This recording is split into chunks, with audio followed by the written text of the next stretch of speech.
आज आपण सूक्ष्म अर्थशास्त्र आणि स्थूल अर्थशास्त्राचा परिचय या पाठातील पहिला भाग म्हणजे सूक्ष्मलक्षी आणि समग्र अर्थशास्त्राचा अर्थ, व्याख्या आणि सूक्ष्म अर्थशास्त्र आणि स्थूल अर्थशास्त्राची ऐतिहासिक वाटचाल या संदर्भात या व्हिडिओमध्ये माहिती पाहणार आहोत।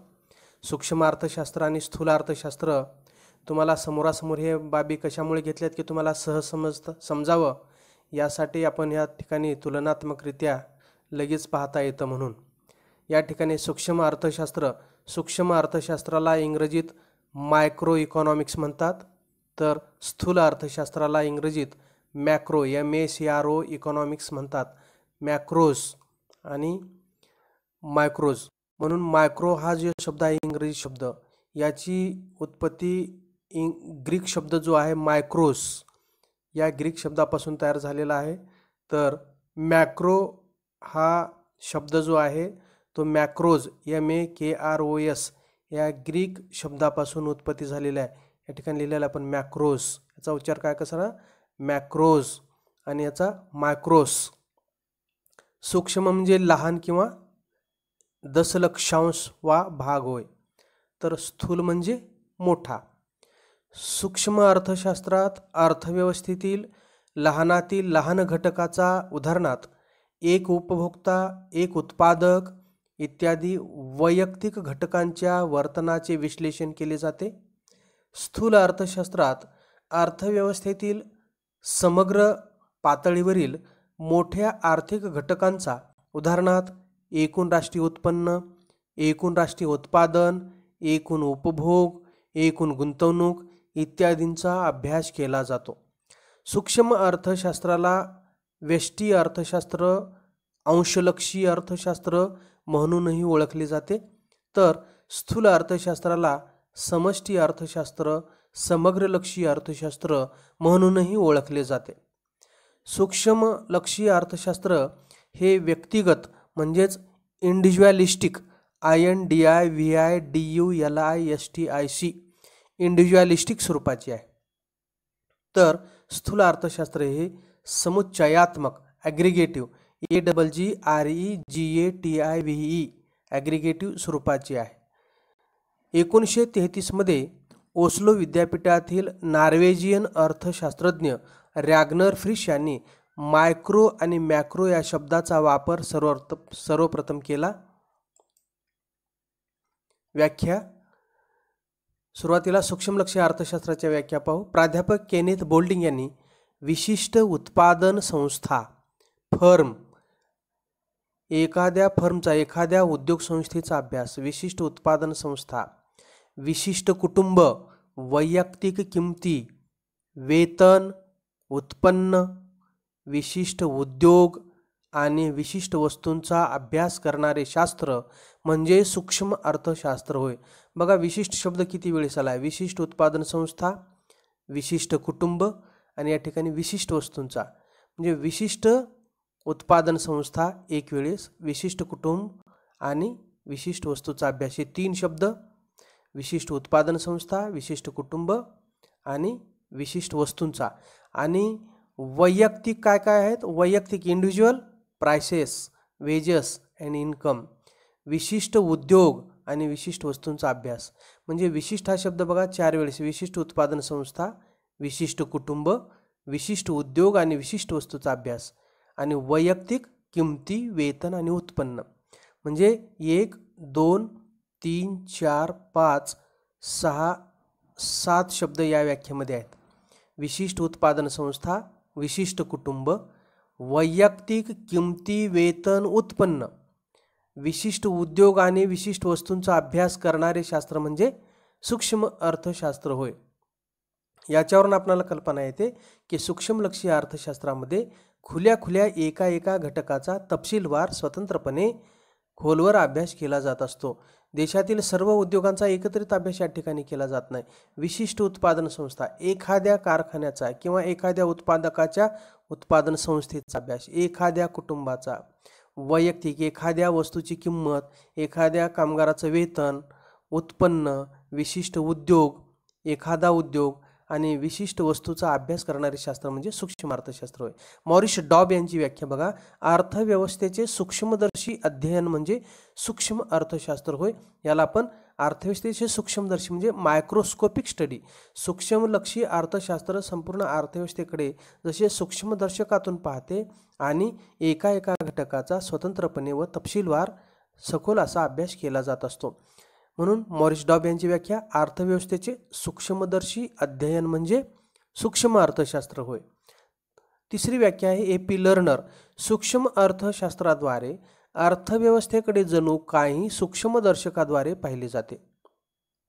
अर्थव्यवस्थारूपी शरीरातील बघा, अर्थव्यवस्थारूपी शरीर म्हणजे संपूर्ण देशाची अर्थव्यवस्था याला एक शरीर मांडलं आणि त्याच्यामधील हजारो लोक आणि कुटुंबे यांना आपण उपभोक्त्याच्या रूपाने आणि व्यक्ती व उत्पादन संस्था उत्पादकाच्या रूपाने अर्थव्यवस्थेच्या संचलनात कशा प्रकारे भूमिका पार पाडतात हे अभ्यासण्यासाठी सूक्ष्मलक्षी अर्थशास्त्र या पेशींकडे जणू काही सूक्ष्मदर्शकातून पाहते. म्हणजे संपूर्ण अर्थव्यवस्था हे याला आपण शरीर जर मानलं तर एकंदरीत व्यक्ती आणि कुटुंबे कंझ्युमर म्हणजे उपभोक्ते, वेगवेगळ्या वस्तू या अर्थव्यवस्थेतल्या खरेदी करणारे आणि उपभोग घेणारे म्हणजे कुटुंबे आणि व्यक्ती. त्याचबरोबर उत्पादकाच्या रूपाने अनेक व्यक्ती वेगवेगळ्या वस्तूचं उत्पादन करतात, तसेच उत्पादन संस्था वेगवेगळ्या वस्तूचं उत्पादन करतात. तर व्यक्ती आणि उत्पादन संस्था उत्पादकाच्या रूपाने अर्थव्यवस्थेच्या संचलनात म्हणजे मागणी करणारे व्यक्ती आणि कुटुंबे आहेत आणि पुरवठा करणारे व्यक्ती आणि उत्पादन संस्था आहे. मागणी आणि पुरवठ्याच्या संचलनातून अर्थव्यवस्था कशी चालते, मागणी आणि पुरवठ्याच्या संचलनातून किंमत कशी निश्चित होते आणि मागणी आणि पुरवठा यांचं संचलन या अर्थव्यवस्थेमध्ये कशा प्रकारे होतं याचा अभ्यास सूक्ष्मलक्षी अर्थशास्त्रामध्ये होत असतो. म्हणून सूक्ष्मलक्षी अर्थशास्त्रामध्ये उत्पादन संस्था उत्पादकाच्या रूपाने आणि उपभोक्त्याच्या रूपाने कुटुंबे आणि व्यक्ती कशा रूपाने आपली भूमिका पार पाडतात या संचलनामध्ये अर्थव्यवस्थेच्या, आणि याच्या अभ्यासासाठी सूक्ष्मलक्षी अर्थशास्त्र या पेशींकडे जणू काही सूक्ष्मदर्शकातून पाहत असते. म्हणजे अर्थव्यवस्थेतल्या उत्पादक आणि उपभोक्ते या दोन्ही मुख्य घटकांचे जे काही उपघटक आहेत, व्यक्ती, कुटुंबे आणि व्यक्ती व उत्पादन संस्था यांचे संचलन या अर्थव्यवस्थेमध्ये कसे होते आणि अर्थव्यवस्थेमध्ये त्यांची भूमिका काय आहे हे या व्याख्येमधून स्पष्ट होत असते. या ठिकाणी स्थूल अर्थशास्त्राच्या व्याख्या दिलेल्या आहेत. प्राध्यापक केनेथ बोल्डिंग, समग्रलक्षी अर्थशास्त्राचा संबंध वैयक्तिक परिमाणाशी येत नाही, म्हणून इंडिव्हिज्युअलिस्टिक स्टडी याच्यामध्ये होत नाही, वैयक्तिक परिमाणांशी येत नाही. समग्रलक्षी अर्थशास्त्राचा संबंध वैयक्तिक परिमाणाशी येत नाही तर परिमाणांच्या समग्राशी येतो.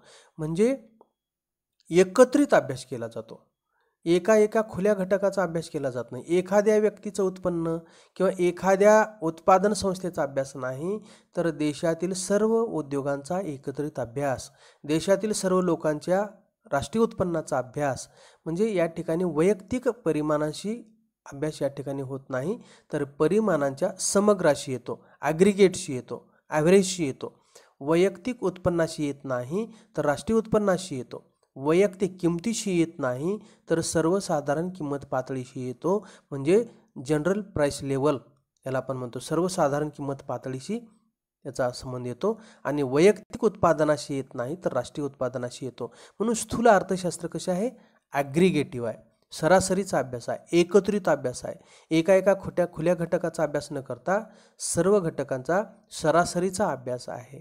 म्हणून या ठिकाणी समग्रलक्षी अर्थशास्त्राचा संबंध वैयक्तिक परिमाणाशी येत नाही तर परिमाणाच्या समग्राशी येतो. समग्र म्हणजे एकूण सर्व घटकाशी येतो.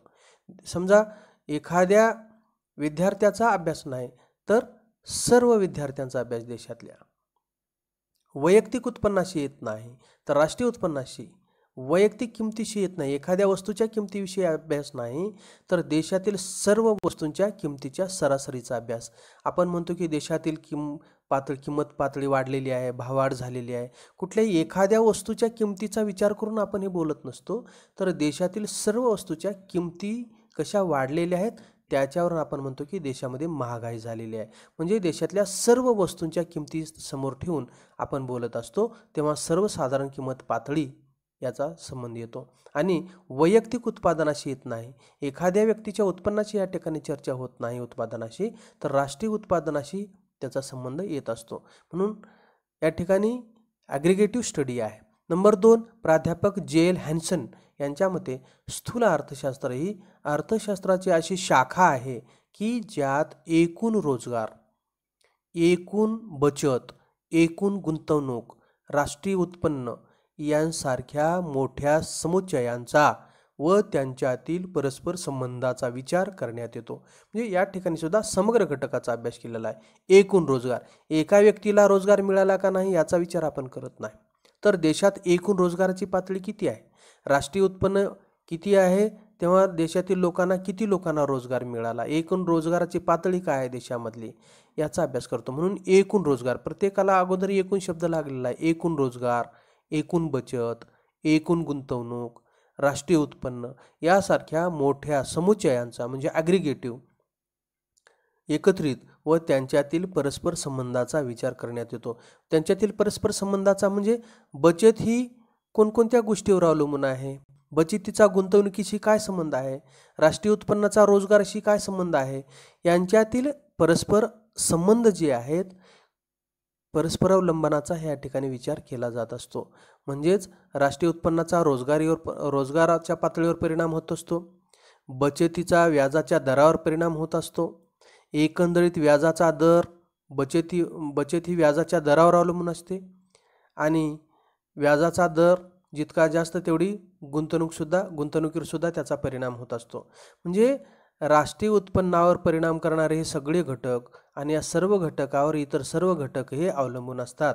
म्हणून या सगळ्यांचा परस्पर संबंधाचा विचार या ठिकाणी करण्यात येत असतो. नंबर 3, प्राध्यापक कार्ल शॅपिरो यांच्या मते स्थूल अर्थशास्त्र अर्थव्यवस्थेच्या संपूर्ण कार्यपद्धतीशी संबंधित आहे. म्हणून एका घटकाशी संबंधित नाही, तर संपूर्ण देशाच्या अर्थव्यवस्थेच्या संपूर्ण कार्यपद्धतीशी स्थूल अर्थशास्त्र हे संबंधित आहे. म्हणून तुम्हाला लक्षात आले असेल की इथं बाजूलाच सूक्ष्म अर्थशास्त्राच्या व्याख्या आहेत आणि इकडं स्थूल अर्थशास्त्राच्या व्याख्या. म्हणून या ठिकाणी एका घटकाचा, विशिष्ट उत्पादन संस्था, खुल्या घटकाचा स्वतंत्रपणे अभ्यास केला जातो, तर या ठिकाणी समग्र घटकाचा अभ्यास केला जातो, एकंदरीत समुच्चयाचा अभ्यास केला जात असतो. म्हणून या ठिकाणी हे ॲग्रिगेटिव्ह आहे आणि हे इंडिव्हिज्युअलिस्टिक आहे. म्हणून एक उदाहरण बोल्डिंगने या ठिकाणी दिलेलं आहे, जंगलातील सर्व झाडांचा एकत्रित अभ्यास हा स्थूल अर्थशास्त्रात केला जातो, तर जंगलातील एका झाडाचा एका झाडाचा अभ्यास स्वतंत्ररित्या केल्या जाणाऱ्या शास्त्राला सूक्ष्म अर्थशास्त्र म्हणतात. म्हणजे जंगलाचं उदाहरण तुम्हाला दिल्यानंतर लक्षात येईल म्हणून बोल्डिंगनी जंगलाचं उदाहरण दिलेलं आहे. जंगलाचा एकत्रित अभ्यास हा स्थूल अर्थशास्त्रात केला जातो, जंगलातील सर्व झाडाचा एकत्रित अभ्यास, तर या ठिकाणी जंगलातील एका झाडाचा अभ्यास विशिष्ट पर्टिक्युलर. त्याच्यानंतर सूक्ष्म अर्थशास्त्र आणि स्थूल अर्थशास्त्राची ऐतिहासिक वाटचाल म्हणजे कसा विकास होत गेला. सुरुवातीला कोणी विचार मांडत सूक्ष्मलक्षी अर्थशास्त्राचा वापर करत आजपर्यंत कोणत्या अर्थशास्त्रज्ञांचं योगदान या सूक्ष्मलक्षी अर्थशास्त्राच्या विकासात आहे आणि स्थूल अर्थशास्त्राच्या ऐतिहासिक वाटचालीमध्ये हे स्थूल अर्थशास्त्र आतापर्यंत कसं विकसित होत गेलं, कोणी विचार मांडले, एकूण बचत, एकूण गुंतवणूक, राष्ट्रीय उत्पन्न, राष्ट्रीय उत्पादन, संपत्ती वगैरे वगैरे. या ठिकाणी सूक्ष्मलक्षी अर्थशास्त्राची ऐतिहासिक वाटचाल बघत असताना सूक्ष्मलक्षी आर्थिक विश्लेषण प्रथम विकसित केले गेले असून हा एक पारंपरिक दृष्टिकोन आहे. या विश्लेषण पद्धतीचा प्रारंभ सनातनवादी अर्थशास्त्रज्ञांचा कालखंडात झालेला दिसतो. याला सनातनवादी अर्थशास्त्रज्ञ जे 18व्या शतकामधील अर्थशास्त्रज्ञ आहेत त्याला आपण सनातनवादी क्लासिकल इकॉनॉमिस्ट असं म्हणत असतो. यात Adam Smith, David Ricardo, J M. Keynes, J S. Mill इत्यादींचा समावेश होतो. म्हणून यात Adam Smith, David Ricardo, J S. Mill इत्यादींचा समावेश होतो. नवसनातनवादी अर्थशास्त्रज्ञ बघा, नंतरचे जे तज्ज्ञ आलेले आहेत 19व्या शतकातले त्याला आपण नवसनातनवादी अर्थशास्त्रज्ञ किंवा न्यू क्लासिकल इकॉनॉमिस्ट असं म्हणतो. यामध्ये प्राध्यापक मार्शल यांनी सूक्ष्मलक्षी आर्थिक विश्लेषण लोकप्रिय करण्याचे काम केले. प्राध्यापक मार्शल यांच्या मूलतत्वे हा ग्रंथ 1890 मध्ये प्रकाशित झाला. कोणता ग्रंथ आहे त्यांचा? अर्थशास्त्राची मूलतत्वे, प्रिन्सिपल्स ऑफ इकॉनॉमिक्स. हा ग्रंथ 1890 प्रकाशित झाला. या ठिकाणी ॲडम स्मिथने एक ग्रंथ लिहिलेला आहे 1776ला, an inquiry into the nature and causes of wealth of nation, आणि म्हणून त्यांना अर्थशास्त्राचे जनक म्हणतात, आणि तो ग्रंथ त्यांनी 1776 लिहिलेला. इतर अर्थशास्त्रज्ञ त्यांच्यासोबत होते, जसे प्राध्यापक पिगू, J.R. हिक्स, प्राध्यापक सॅम्युएल्सन, श्रीमती जॉन रॉबिन्सन इत्यादी शास्त्रज्ञांनी सूक्ष्म अर्थशास्त्राच्या विकासात मोलाचे योगदान दिले आहे. म्हणजे या ठिकाणी आपल्याला या प्रत्येक टप्पा लक्षात ठेवावा लागेल.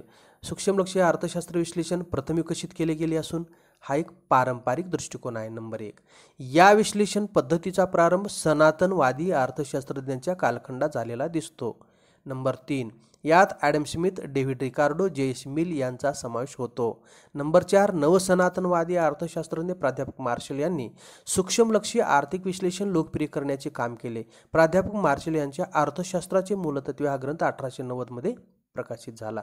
आणि त्याच्यानंतरचे इतर शास्त्रज्ञ म्हणून सुरुवात कशी झाली, कोणत्या कालखंडात झाली, कोण होते ते नवसनातनवादी अर्थतज्ञ, नवसनातनवादी कोण होते, त्यांच्या ग्रंथाचं नाव काय आहे, आणि त्यांच्यासोबत इतर सहकारी त्यांच्यानंतरचे इतर जे काही अर्थतज्ञ होते त्यांचासुद्धा विकासात मोलाचा हातभार आहे, त्यांची नावे आहेत. म्हणून या ठिकाणी इतर अर्थशास्त्रज्ञ कसे आहेत? प्राध्यापक पिगू, J.R. हिक्स, प्राध्यापक सॅम्युएल्सन, श्रीमती जॉन रॉबिन्सन या शास्त्रज्ञांनी सूक्ष्म अर्थशास्त्राच्या विकासात मोलाचे योगदान केले आहे. नवसनातनवादीमध्ये प्राध्यापक मार्शल सूक्ष्मलक्षी आर्थिक विश्लेषण लोकप्रिय करण्याचे काम केले.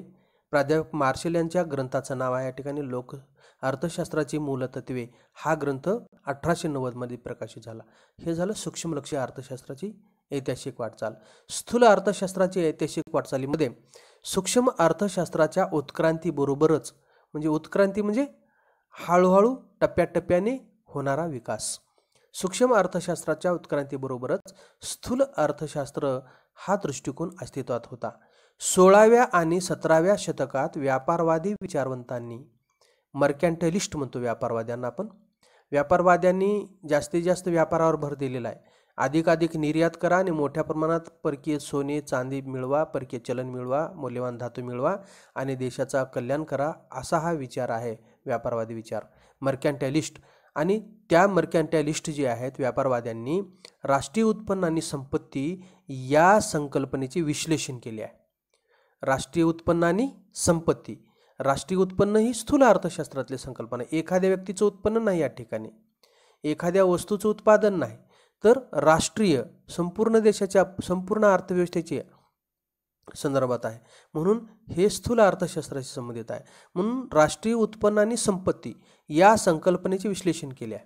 त्याच्यानंतर 18व्या शतकात निसर्गवादी विचारवंतांनी सुद्धा, फ्रेंच विचारवंत, त्याला आपण फिजोक्रॅट्स किंवा फिजोक्रसी असं म्हणतो, या विचारवंतांनी उत्पादनाचा सगळ्यात महत्त्वाचा उत्पादक घटक जर कोणता असेल तर तो भूमी आहे म्हटलेला आहे. आणि राष्ट्रीय उत्पन्नाचं जे वाटप आहे जमीनदार, कुळ आणि अकुशल कामगारामध्ये राष्ट्रीय उत्पन्नाचे वाटप कसे होते याच्याशी विचार त्यांनी मांडलेले आहेत. म्हणून राष्ट्रीय उत्पन्न आणि संपत्ती या संकल्पनेचे विश्लेषण यांनी सुद्धा केलेलं आहे निसर्गवाद्यांनी 18व्या शतकामध्ये. म्हणून हा सुद्धा राष्ट्रीय उत्पन्न आणि संपत्ती हा शब्दसुद्धा स्थूल अर्थशास्त्राशी संबंधित आहे. तसेच शासनाला ज्या शिफारशी केल्या व धोरणे सुचविली ती स्थूल अर्थशास्त्राच्या आधारावर होते. तसेच सनातनवादी अर्थशास्त्रज्ञ त्याच्यानंतरचे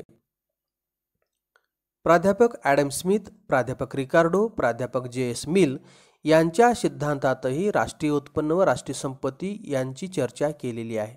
परंतु त्यांचे समग्रलक्षी विश्लेषण हे सूक्ष्मलक्षी विश्लेषणात मिसळून एकत्र केलेले दिसते. म्हणून यांनी स्वतंत्र अभ्यास न करता सूक्ष्मलक्षी अर्थशास्त्रामध्येच मिसळून या समग्रलक्षी अर्थशास्त्रातल्या राष्ट्राची संपत्ती आणि राष्ट्रीय संपत्ती आणि राष्ट्रीय उत्पन्न याचा अभ्यास केलेला आहे. त्याच्यानंतर त्यांच्या सूक्ष्मलक्षी आर्थिक विश्लेषणाने 1930च्या जागतिक महामंदीपर्यंत अर्थशास्त्राच्या जगात राज्य केले. आता 1930ला मोठ्या प्रमाणात जागतिक महामंदी आलेली होती. J.B. शे नावाचा अर्थशास्त्रज्ञ होऊन गेला. तो म्हणतो की every supply creates its own demand, प्रत्येक पुरवठा स्वतःची मागणी निर्माण करतो आणि अर्थव्यवस्थेमध्ये कोणतेही माल पडून राहत नाही किंवा मंदीची स्थिती येत नाही. परंतु 1930ला मोठ्या प्रमाणात साठे पडून राहिले, तेव्हा मात्र ह्या वेगवेगळ्या विचारवंताचे विचार प्रत्यक्ष अंमलात आले नाहीत आणि मग 1930पर्यंत मात्र या विचाराचा प्रभाव पुढे राहिला. नंतर जागतिक महामंदीपर्यंत अर्थशास्त्राच्या जगात राज्य केले. जागतिक महामंदीनंतर लॉर्ड जॉन मेनॉर्ड केन्स यांनी आर्थिक समस्यांचा अभ्यास समग्रलक्षी विश्लेषण पद्धतीने केला. म्हणून लॉर्ड मेनॉर्ड केन्स जो आहे याने 1936मध्ये general theory of employment, interest and money हा ग्रंथ लिहून अर्थशास्त्राला आधुनिक स्वरूप प्राप्त करून दिले. कारण every supply creates its own demand, प्रत्येक पुरवठा स्वतःची मागणी निर्माण करतो. हेच जर विचार पुढे टिकून राहिले असते तर निश्चितच 1930ची महामंदी आली नसती. परंतु हा विचार त्या ठिकाणी कमी पडला आणि नंतर केन्सने ॲग्रिगेट डिमांड, ॲग्रिगेट सप्लाय, समग्र मागणी, समग्र पुरवठा कोणकोणत्या घटकावर अवलंबून असतो आणि त्याच्यातला एखादाही घटक कमी पडला की मंदीची स्थिती निर्माण होत असते. म्हणजे ॲग्रिगेट डिमांडमध्ये त्यांनी सांगितलेलं आहे की C+I+G+X-M, consumption plus investment plus government expenditure plus निर्यात मायनस आयात, म्हणजेच देशातील सरकारी आणि खाजगी व्यक्तीकडून, कुटुंबाकडून होणारा उपभोगाची पातळी वाढली पाहिजे. सरकारच्या गुंतवणुकी आणि खाजगी गुंतवणूक वाढली पाहिजे. त्याच्यानंतर एकंदरीत सरकारचा खर्च वाढला पाहिजे, गव्हर्नमेंट एक्सपेंडिचर, आणि निर्यात वजा आयात याच्यातून परकीय चलन मिळून त्याच्यातून सुद्धा लोकांच्या हातात पैसा येतो आणि मागणी वाढली पाहिजे. याच्यापैकी एकही घटक जर कमी पडला तर देशात मंदीची स्थिती निर्माण होऊ शकते, मागणी कमी होऊ शकते, असा विचार त्यांनी मांडलेला आहे. लॉर्ड जॉन मेनॉर्ड केन्स यांचे पैसा, व्याज व रोजगारविषयक सामान्य सिद्धांत हे प्रसिद्ध पुस्तक 1936मध्ये प्रकाशित झाले. समग्रलक्षी दृष्टिकोनाच्या विकासाचे श्रेय हे लॉर्ड केन्स यांनाच दिले जाते. लॉर्ड केन्स यांच्या व्यतिरिक्त माल्थस, विक्सेल, वॉलरा, आयर्विंग फिशर इत्यादी अर्थशास्त्रज्ञांचे स्थूल अर्थशास्त्राच्या विकासात मोलाचे योगदान आहे. आपण सूक्ष्मलक्षी अर्थशास्त्राच्या संदर्भात सुद्धा बघितलं की कुणाकुणाचे योगदान इतर अर्थशास्त्रज्ञांचं आहे. त्याच्यामध्ये आपण बघितलं G.R. हिक्स आहे किंवा पिगू आहे, सॅम्युएलसन आहे. तसंच इतर अर्थशास्त्रज्ञांनी सुद्धा स्थूल अर्थशास्त्राच्या विकासात मोलाचे योगदान आहे, ज्याच्यामध्ये माल्थस आहे, विक्सेल, वॉलरा, आयर्विंग फिशर आहे. या ठिकाणी इथंही ग्रंथाचं नाव आहे. तिकडेही आपण बघितलं की अर्थशास्त्राचे मूलतत्वे, सनातनवादी अर्थशास्त्रज्ञ प्राध्यापक मार्शल यांच्या ग्रंथाचं नाव आहे. या ठिकाणी आपण लक्षात ठेवण्यासारख्या बाबी, इतरही महत्त्वाच्या काही बाबी आहेत, जसे की शास्त्रज्ञांचे नाव आणि ग्रंथ. या ठिकाणी पहिला नाव आहे ॲडम स्मिथ. त्यांच्या ग्रंथाचं नाव आहे राष्ट्राची संपत्ती आणि त्याची कारण मीमांसा. तो ग्रंथ लिहिला 1776मध्ये. An inquiry into the nature and causes of wealth of nations हा ग्रंथ आहे. नंबर 2 प्राध्यापक मार्शल, अर्थशास्त्राची मूलतत्वे हा ग्रंथ लिहिला. प्रिन्सिपल्स ऑफ इकॉनॉमिक्स 1890मध्ये. लॉर्ड जॉन मेनॉर्ड केन्स या शास्त्रज्ञाने 1936मध्ये पैसा, व्याज व रोजगारविषयक सामान्य सिद्धांत हा ग्रंथ लिहिला. General theory of employment, interest and money 1936 असा ग्रंथ त्यांनी लिहिला. म्हणून ॲडम स्मिथ हे अर्थशास्त्राचे जनक आहेत. या ठिकाणी तुम्हाला विचार आणि अर्थशास्त्रज्ञांची नावे दिलेली आहेत. सनातन संप्रदाय 18व्या शतकात होऊन गेला. त्याला आपण क्लासिकल इकॉनॉमिस्ट म्हणतो.